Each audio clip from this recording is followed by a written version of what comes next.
tilapia. Lagyan naman natin yung shrimp. 2 minutes, pwede na po siyang so maglagay naman tayo ng sinigang mix. Okay, let's put some salt. Okay, dali po tayo sa third box.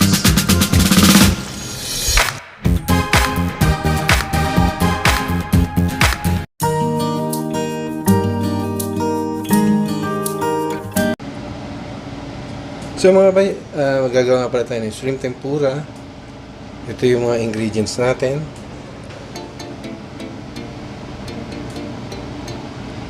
Pero before the ingredients, luto muna tayo ng fried tilapia.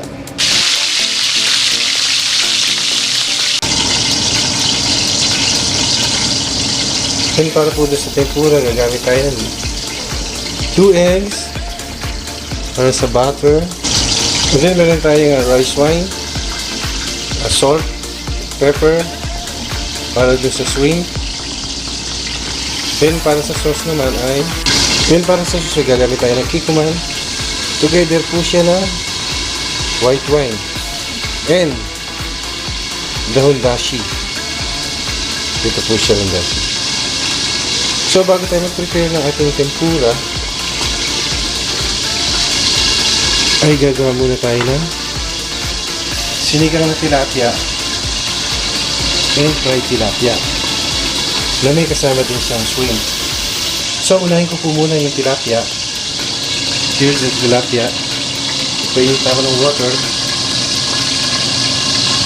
And then after po nun, susunod ko na po yung shrimp tempura.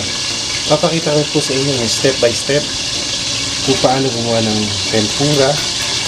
And then ang butter, kailangan din natin siya ng ginger. Konting ginger lang po. Tapos yung mga kailangan ng ginger, gagamitin naman natin dito sa sinigang na tilapia. Okay? I-start na po tayo. So mga kabay, nilagay ko na yung tilapia dun sa ating kinamatisang tilapia. Sabi nga po dun sa bandang Quezon. Meron po siyang bok choy, kamatis, sibuyas, and luya. And dito lang po sa kabilang side yung ating pritong tilapia. So, nag-i-start na po akong gumawa ng tempura. I-slice na natin. Papakita ko sa inyo kung paano mag-slice. Okay na po yung ating fried tilapia.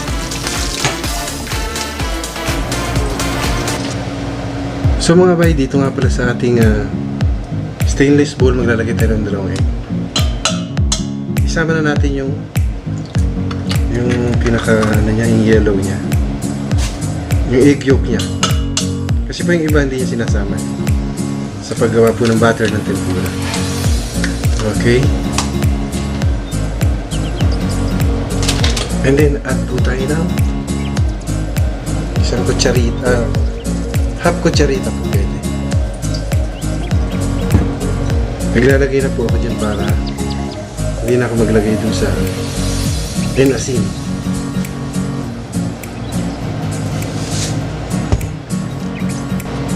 Then stir natin with chopstick.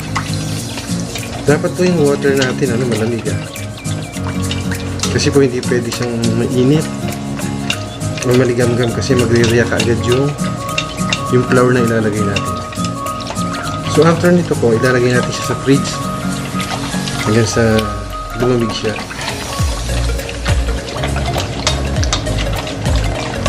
Pero iwasan po natin magbabol kasi hindi maganda So kaya po inano ko to, pambahay lang naman po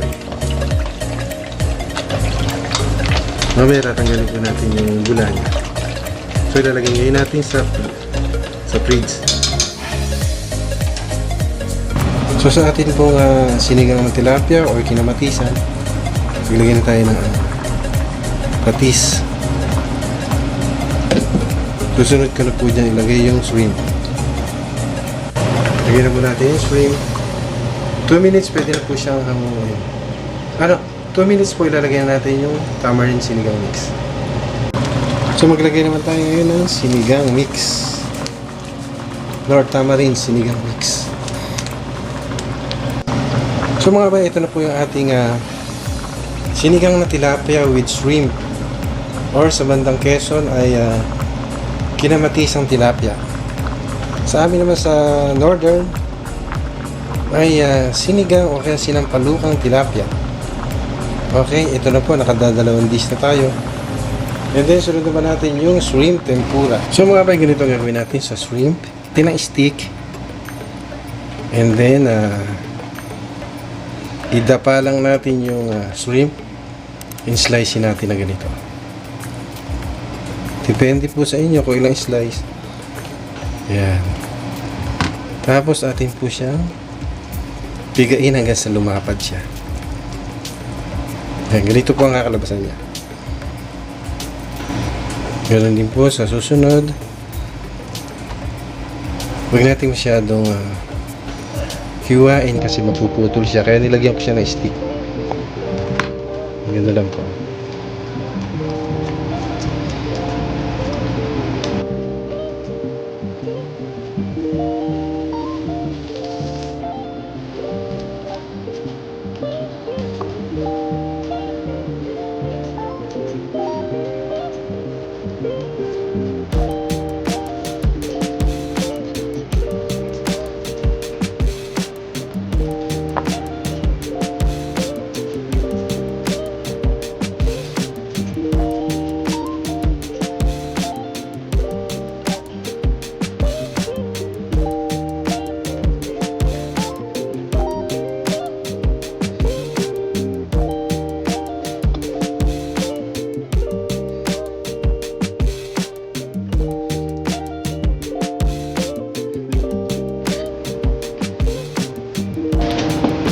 So ito na po ang ating slice na shrimp para sa tempura.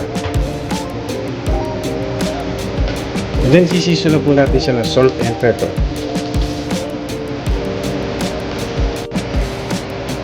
Okay, let's put some salt. Back to back po siya.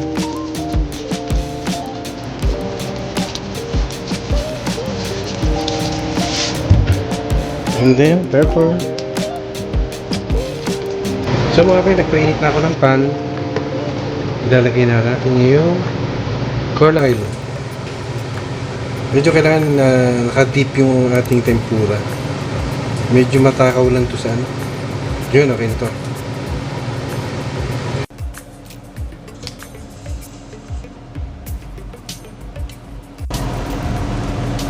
So mga kapatid, ito na po yung ating butter. Lalagyan na natin siya ng flour. Tapos whisk natin ng konti hanggang sa hindi siya mag-react. Ganito lang po, dahan-dahan lang siya. Add tayo kung kinakailangan ito po.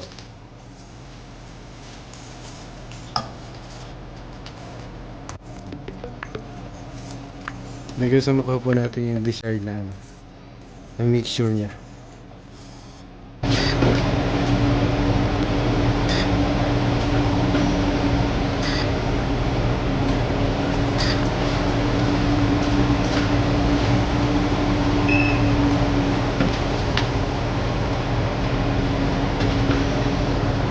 So maglalagay na tayo ng harina. Pagulungin lang natin harina. Yan.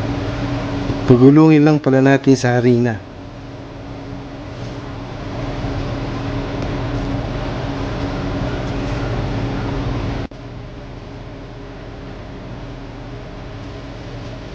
Ito po ay natutunan ko nung ako'y nagtatrabaho sa Japanese restaurant. Sinuro po yan sa akin ni Chef Chito at saka ni Chef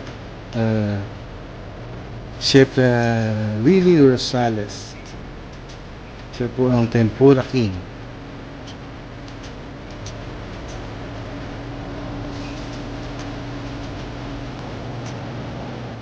Okay, start na po tayo. Dip lang po natin sa butter. And here we go.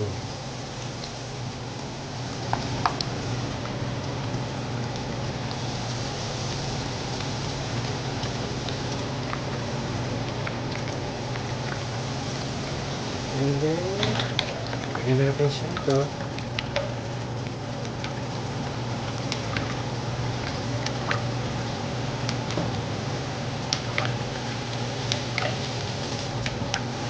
Nagkaroon siya ng dust.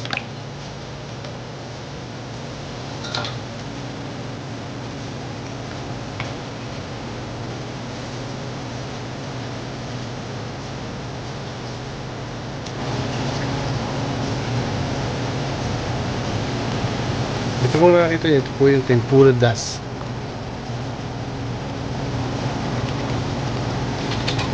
Tabi lang po natin.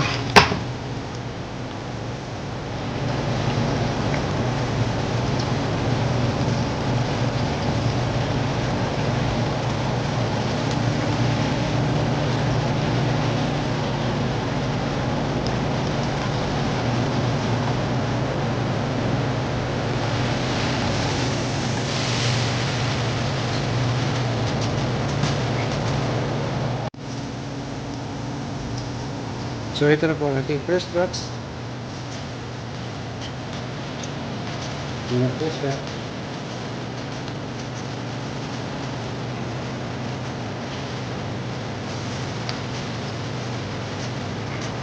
Then we keep the second box.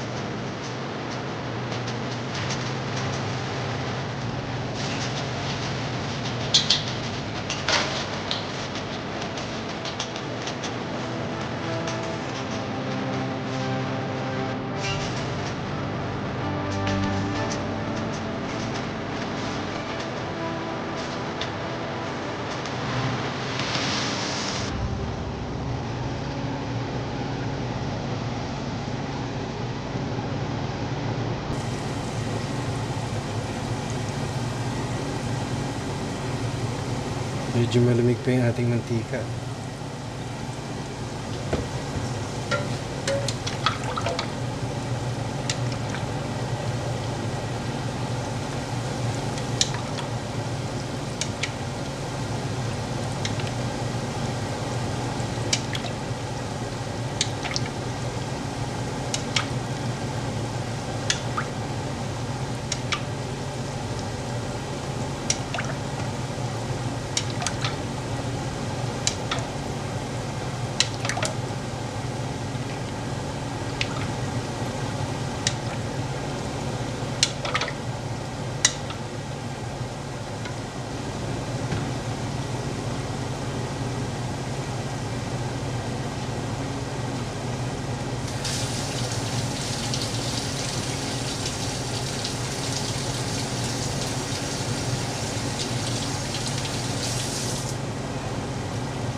Okay, done with second batch.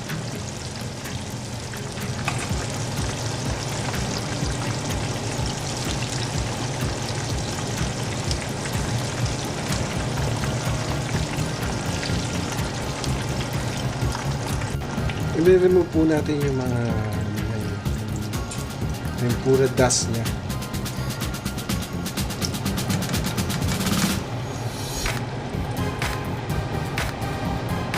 So, ready for the third batch.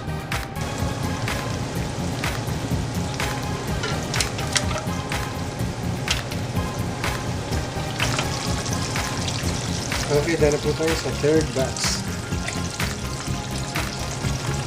Prepare po naman tayo para sa fourth batch.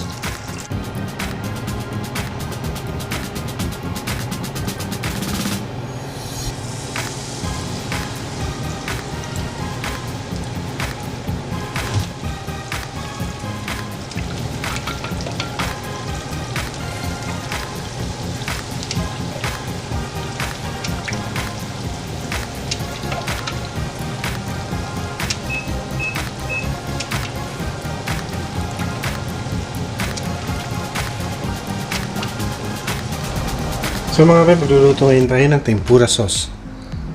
100 ml lang dito. Ang half cup po nito ay 125. So gagawin lang po natin 100.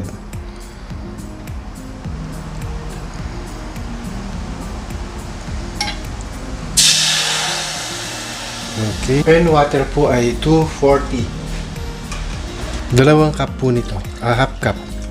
So bali 1 cup na po. And then mag-add tayo ng hondashi.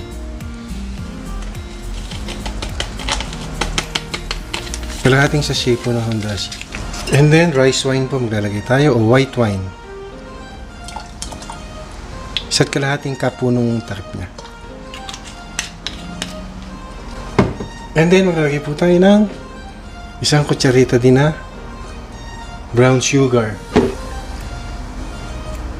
Tapos saluin lang po natin.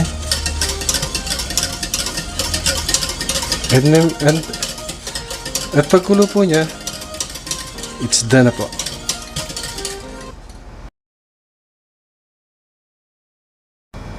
So welcome back again mga abay. Ito nga pala yung ating shrimp tempura,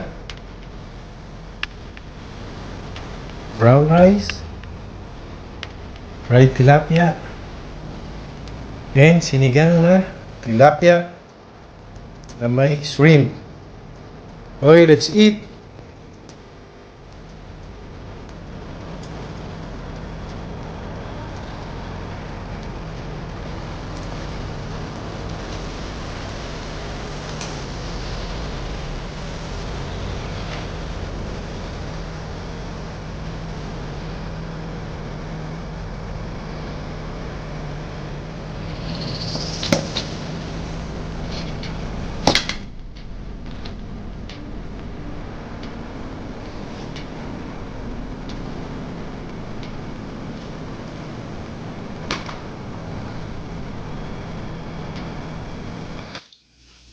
Okay mga kabay, welcome back. Sana po ay nagustuhan niyo yung ating niluto sa sinigang o kinamatisang tilapia and pritong tilapia and ang ating pong star of the show, ang shrimp tempura. So mga kabay, Bible verse daily po tayo. From John chapter 1 verse 9. The true light that enlightens everyone was coming into the world, and the world was made through him, and the world didn't recognize him. From John chapter 1 verse 9. So maraming salamat po sa mga pagsama sa akin ngayong araw na ito. Kung hindi pa po kayo nakasubscribe, mag-subscribe na po Pops TV Vlogs, and share nyo rin po and mag-comment po kayo. So thank you very much for the love and support. And hi nga pala dun sa aming team, sa aking team, ang team LSYG.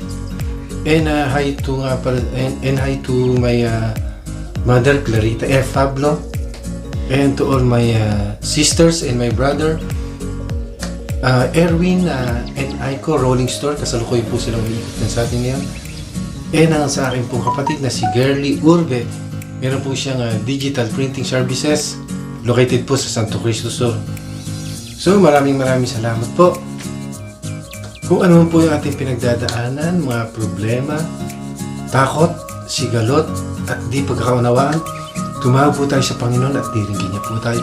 At lahat ng ito po ay ating malalampasan. Sabi nga po, there's a rainbow always after the rain.